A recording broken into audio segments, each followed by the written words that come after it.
Let's see, what should I wear? Huh.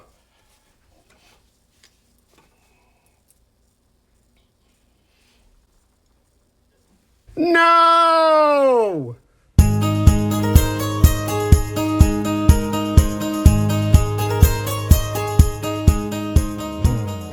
I found a scratch on my Tudor Black Bay 58 watch. I don't know how it got there, but it's there now and I'm not sure what I should do about it. I want to elicit your input to help me decide. Welcome to another episode of Adventures with Time, where I chronicle my activities in watch collecting. If you've been a follower of my channel, you know that about 4 years into being a watch enthusiast, I still pamper some of my watches, specifically those that I consider my best watches. I'll leave a link at the end to my most recent State of the Collection video so you can see my best watches along with my entire collection.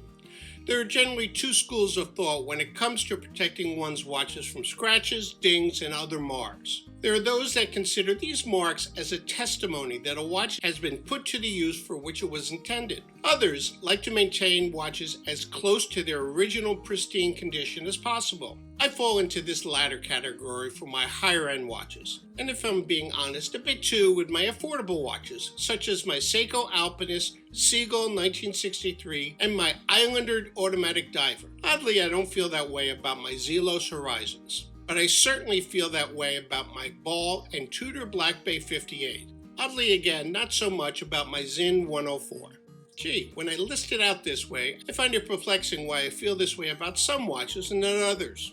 After all, what is the trouble with one light scratch? And this is a light scratch. In fact, one would probably not notice it when I'm wearing the watch on my wrist. It's only when you examine it close up that this scratch becomes evident, and also a few other even more minor scratches. Yes, this would probably lower the resale value of a watch because at that point people are looking closely at the watch for imperfections. But I purchased this watch with the intention of keeping it in my collection for the long term, if not forever.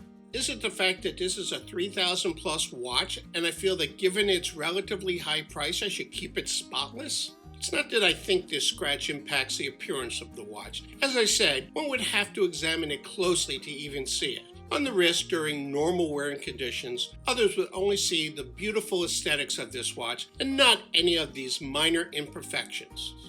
Yet still it bothers me, to the point where I'm considering my option. I could try to polish out this scratch myself using this Cape Cod polishing cloth. I haven't tried these yet. I purchased them a while ago to use on my 1975 Rolex, but never got around to it. My concern would be that I make the scratch look even worse by ruining the high polish such that it does become an eyesore.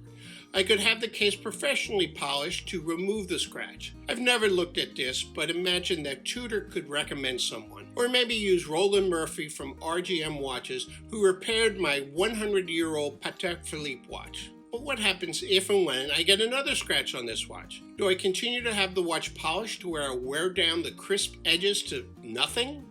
My third option is to try to live with the scratch and hopefully desensitize myself to these inevitable blemishes. Before I tell you my decision, let me know what your mindset and reaction to scratches is on your watches. And if they concern you, what have you done about it? And what would you recommend to me? Go ahead, I'll wait. Better still, just hit the pause button while you write your comment below. My decision is, drumroll, to leave it alone for now. I know that the next few times I wear this watch, I'll be looking down at the scratch, wondering how noticeable it is. My uncertainty is whether that feeling will ever diminish. If not, I know that eventually this watch will need to go for service. At that point, I can look to have it polished to remove that scratch and any others that it has acquired. Does that align with your suggestion? As promised, here is my latest State of the Collection video and the video on my Patek Philippe watch, and one about this Tudor Black Bay 58. Thanks for watching, and I'll see you in my next video.